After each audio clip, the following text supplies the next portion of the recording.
शिवसेनेबरोबर निष्ठेने राहतो म्हणजे उपकार करत नाही.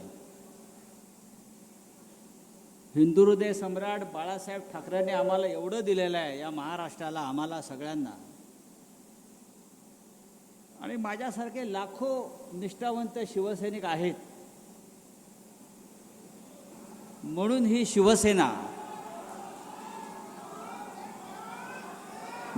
शिवसेना अनेक संकटामध्ये, वादळामध्ये उभी आहे.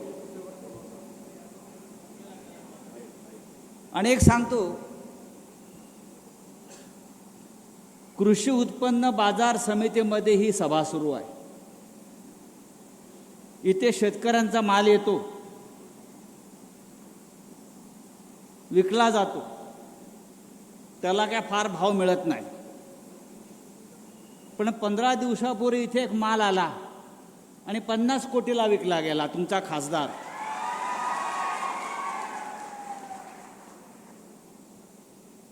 आता खासदार गेले म्हणजे गेले. आता आपल्यासाठी ते गेले. आता त्या दुखवट्याला आपण आलेलो आहोत. आता 10व 12व करू आणि पुढल्या कामाला मोकळे हो. फार दुःख करत बसायचं नाही. गाडा पाडा आणि शेवटी भगवा झेंडा फडकवा.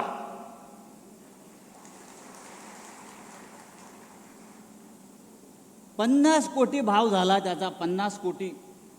खरं म्हणजे या बाजारात त्याला कोणी 500 रुपयाला घेतलं नसतं.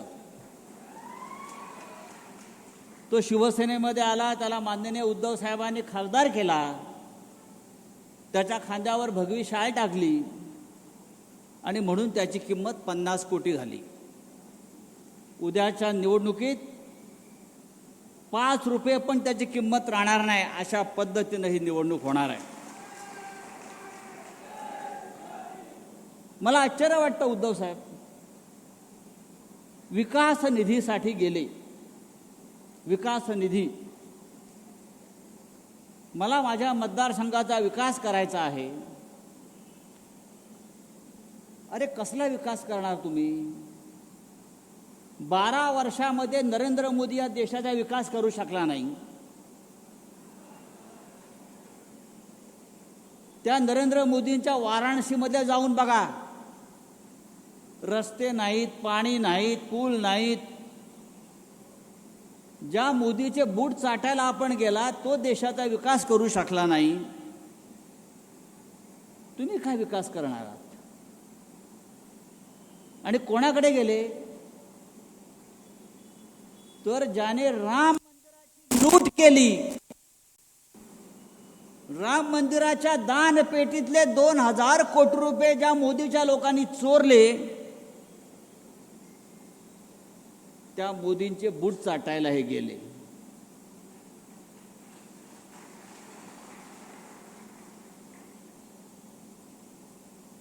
तर देशमुखला जाऊन सांगा,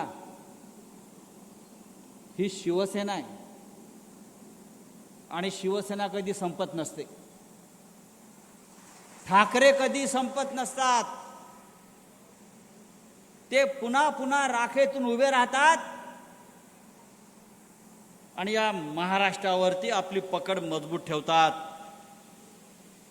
अरे तुम्ही मशालीच्या चिन्हावर निवडून आलात म्हणजे ही मतं लोकांनी माननीय उद्धव ठाकरे साहेबांना दिली.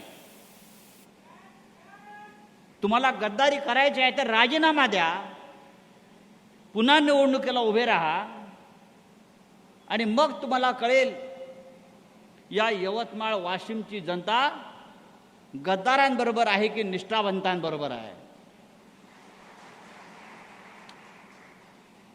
पण एकनिष्ठ राहण्यासाठी आई नेक आणि बाप एक असावा लागतो. आम्ही सगळे एकनिष्ठ आहोत आणि हा एकनिष्ठांचा सागर, महासागर लाटा या गद्दारांना तडाखे देऊन तुडवल्याशिवाय राहणार नाहीत. उद्धव साहेबांचं काल नागपूरला आगमन झालं. प्रचंड गर्दी, प्रचंड. मग जिथे नजर जाईल तिथे माणसं त्यांच्या स्वागताला उभी. एकनाथ शिंदेनी ते जर बघितलं असतं त्या गद्दारांना मिंदेनं, तर त्याला कळलं असतं शिवसेना जागेवरच आहे, शिवसेना जागेवरच राहील आणि तुमच्या छाताडावर पाय दळून पुन्हा एकदा विधानसभा आणि हिंदुस्थानच्या लोकसभेकडे जाईल. ही आजची सभा, आजचा मेळावा निष्ठावंतांचा आम्हाला तेच सांगतोय. यवतमाळ हा कायम हिंदुहृदय सम्राट बाळासाहेब ठाकरे यांच्यावर प्रेम करणारा जिल्हा आहे. सातत्यानं लोक आले आणि गेले, पण शिवसेनेचा भगवा झेंडा या यवतमाळवरती कायम राहिला. तो यापुढेही कायम राहील.